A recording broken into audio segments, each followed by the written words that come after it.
அன்பார்ந்த தமிழ் சொந்தங்களே, சகோதர சகோதரிகளே, பெற்றோர்களே, பெரியோர்களே, உங்கள் அன்பு தம்பி அண்ணாமலை இந்த காணொலி மூலமாக உங்களிடம் சில கருத்துக்களை பதிவு செய்ய வேண்டும் என்று பேசிக் கொண்டிருக்கின்றேன்.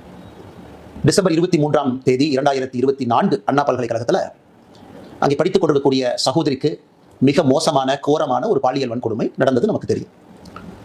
23ஆம் தேதி நடந்த அந்த பாலியல் வன்கொடுமை 24ஆம் தேதி 25ஆம் தேதி ஒரு குற்றவாளியை கைது செய்தார். 25ஆம் தேதி காலையிலிருந்து ஒரு சாமானிய மனிதனாக உங்களைப் போல நானும் பேச ஆரம்பித்தேன். அதன் பிறகு படிப்படியாக சமூக வலைதள பதிவுகள், பத்திரிகை நண்பர்களை சந்தித்து தொடர்ச்சியாக பேசியதன் விளைவு 25ஆம் தேதி சாயந்தரம் ஒரு கைதை காமிச்சான், ஞானசேகரன் என்கின்ற ஒரு மனிதன். 25ஆம் தேதி இரவு ஞானசேகரன் யார், எந்த கட்சியை சார்ந்தவன், யாரோடெல்லாம் தொடர்பு இருக்கு, அதையும் உங்கள் முன்னால் நாங்கள் வச்சோம். எல்லா அரசியல் கட்சிகளுமே எடுத்து போராடினாங்க, பேசினாங்க. அதனால நான் அரசியல் பேச விரும்பல. முதல்ல நாங்கள் வந்து ஓட்டப்பந்தயம் கிடையாது, முதல்ல அண்ணாமலை தான் ட்வீட் போட்டான். அது மாதிரி நான் ஒரு கீழ்த்தரமான அரசியல்வாதி கிடையாது. மாற்றம் வேண்டும் என்று விரும்பக்கூடிய உங்களை போன்ற ஒரு சாதாரண மனிதன். இன்னைக்கு அதை பற்றி பேசுகிறேன். ஜனவரி மாதம் கடைசியில் உங்கள்கிட்ட சொல்லியிருந்த சில விஷயங்களை நான் CDR கால் டீடைல் ரெக்கார்ட் ஆதாரத்தின் அடிப்படையில் உங்கள் முன்னால் வைக்க போகின்றேன். இன்னைக்கு பேச வேண்டிய நேரம் வந்துருச்சு. 25ஆம் தேதி கைது செய்யப்பட்ட பிறகு பல விஷயங்கள் நம்ம பார்த்தோம். FIR கசியவிடப்பட்டது. 27ஆம் தேதி நான் ஒரு அறப்போராட்டத்தை முன்னெடுத்தேன். அதன் பிறகு அண்ணா பல்கலைக்கழகம் சில விஷயங்கள் செஞ்சாங்க. நாங்கள் வந்து செக்யூரிட்டி அது பண்றோம், நாங்கள் டைட்டன் பண்றோம். சென்னை உயர்நீதிமன்றம் SIT-யை போட்டு கண்காணிக்க ஆரம்பிச்சாங்க. இன்னைக்கு 5 மாதங்கள் கழித்து தீர்ப்பு வந்திருக்கு. முக்கிய குற்றவாளியாக இருக்கக்கூடிய ஒரே குற்றவாளியாக இருக்கக்கூடிய ஞானசேகரனுக்கு 30 ஆண்டு காலம் கடுங்காவல் தண்டனை. இன்னைக்கு நம்ம அன்னைக்கு கேட்ட அதே கேள்வி இன்னைக்கு கேட்கிறோம்.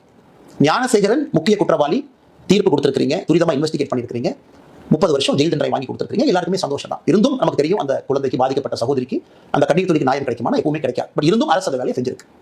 ஆனா அரசு அந்த வேலையை முழுசா செஞ்சிருக்கா அப்படிங்கறத முதல்ல இருந்து கேட்கிறோம். அதைத்தான் உங்கள் முன்னால் நான் பேச போறேன். 24ஆம் தேதி 23ஆம் தேதி இரவு பாலியல் வன்கொடுமை நடந்தது. 24ஆம் தேதி இந்த ஞானசேகரனை கோட்டூர் காவல் நிலைய அதிகாரிகள் கைது செய்யறாங்க, வெளியே விட்டுறாங்க. 25ஆம் தேதி சாயந்தரம் மறுபடியும் கைது பண்றாங்க. இதை உங்கள் முன்னால் நீங்க வைக்கிறேன். ஏன் விட்டாங்க? இதுல யாரெல்லாம் சம்பந்தப்பட்டிருக்கிறாங்க? எதற்காக திராவிட முன்னேற்ற கழகத்துல சில தலைவர்களுக்கு பதட்டம்? எவிடன்ஸை எங்கேயெல்லாம் அளித்திருப்பதற்கான வாய்ப்பு இருக்கு. இன்னைக்கு உங்கள் முன்னால் நான் பேசுவதற்காக இந்த பேப்பரையும் பயன்படுத்துறேன். காரணம், நான் பேசக்கூடிய விஷயத்தை தெளிவாக உங்கள்கிட்ட சொல்லணும். ஞானசேகரனை பொறுத்தவரை கிராவிட்டி பிரியாணி என்கின்ற ஒரு கடையை நடத்தி வருகின்றான். அன்னைக்கு சம்பவம் நடந்த பொழுது கையில் இருந்த அலைபேசி எண் 9042977907. இதுதான் ஞானசேகரன் பயன்படுத்திய மொபைல் நம்பர். அரசு வழக்கறிஞர் சொல்லியிருக்காங்க 23ஆம் தேதி அந்த சம்பவம் நடந்த பொழுது ஞானசேகரனுடைய மொபைல் போன் ஃபிளைட் மோட்ல இருந்துச்சு. 8:52 வரை நைட்டு அது ஃபிளைட் மோட்ல இருந்துச்சு. உண்மைதான், அது ஃபிளைட் மோட்ல தான் இருந்துச்சு. CDR அதை தான் சொல்லுது. நான் இன்னைக்கு தொடர் கேள்விகள் திமுக அரசு, குறிப்பாக முதலமைச்சர் கேட்கிறேன். முதலமைச்சர் வீட்டில் பெண் குழந்தைகள் இருக்கிறாங்க. ஐயா MK ஸ்டாலின் வீட்டில் பெண் குழந்தைகள் இருக்கிறாங்க. இன்னைக்கு அவர் நேரடியாக நம்மகிட்ட சொல்ல வேண்டிய கடமை கட்டாயம் அவருக்கு இருக்கு. அந்த ஃபிளைட் மோட்ல இருந்து வெளியே வந்த ஞானசேகரனுடைய போன் 8:52க்கு பிறகு ஃபிளைட் மோட்ல இருந்து வெளியே வந்த போன், முதல் போன் கால் ஞானசேகரன் யாருக்கு பண்ணாங்கன்னா 8:55க்கு ஒரு காவல்துறை அதிகாரிக்கு தான் முதல் போன் காலே பண்றாரு. அந்த